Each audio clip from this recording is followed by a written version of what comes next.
বন্ধুরা, জগন্নাথ মন্দির দেখা হয়ে গেছে। ডিব্রুগড় জগন্নাথ মন্দির থেকে আমরা এখন এই বাইপাসের রাস্তা ধরে, চা বাগানের রাস্তা ধরে ফিরে যাব ডিব্রুগড় টাউনের উদ্দেশ্যে।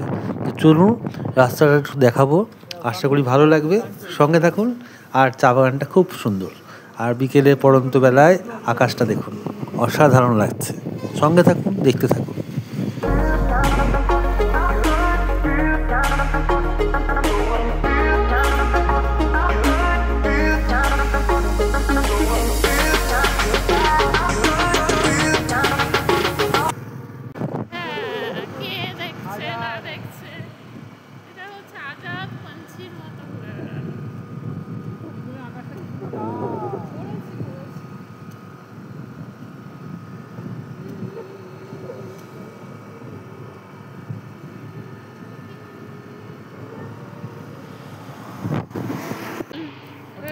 হ্যাঁ, আমরা সেই চা বাগানের রাস্তা ঢুকে গেছি। দেখুন, অসাধারণ সুন্দর। বিকেলবেলা একটু অন্ধকার অন্ধকার হয়ে গেছে, কিন্তু দারুণ লাগছে। দুদিকে চা বাগান আর বড় বড় গাছপালা যেগুলো রাখা আছে, সেটটি দারুণ লাগছে। আর রাস্তার পিচের কালো রাস্তা, আপনারা অবশ্যই কমেন্ট করে জানাবেন এই রাস্তাটা কেমন লাগলো।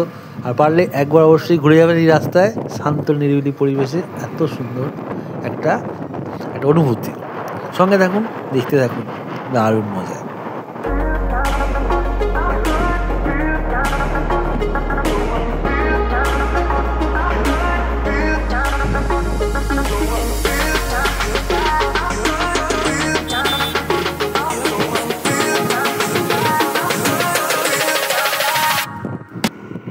এখন আমরা রেলগেটে আটকে গেছি। ট্রেনটা পাস করলে রেলগেট পার করব। আমরা ডিব্রুগড় বাণীপুর স্টেশনের কাছে আছি।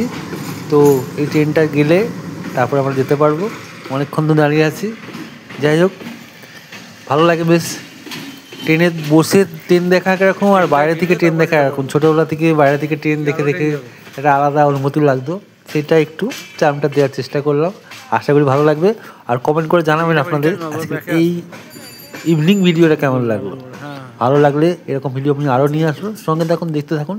আরও নিত্য নতুন ব্লগ আসতে চলেছে এই চ্যানেলে। ধন্যবাদ।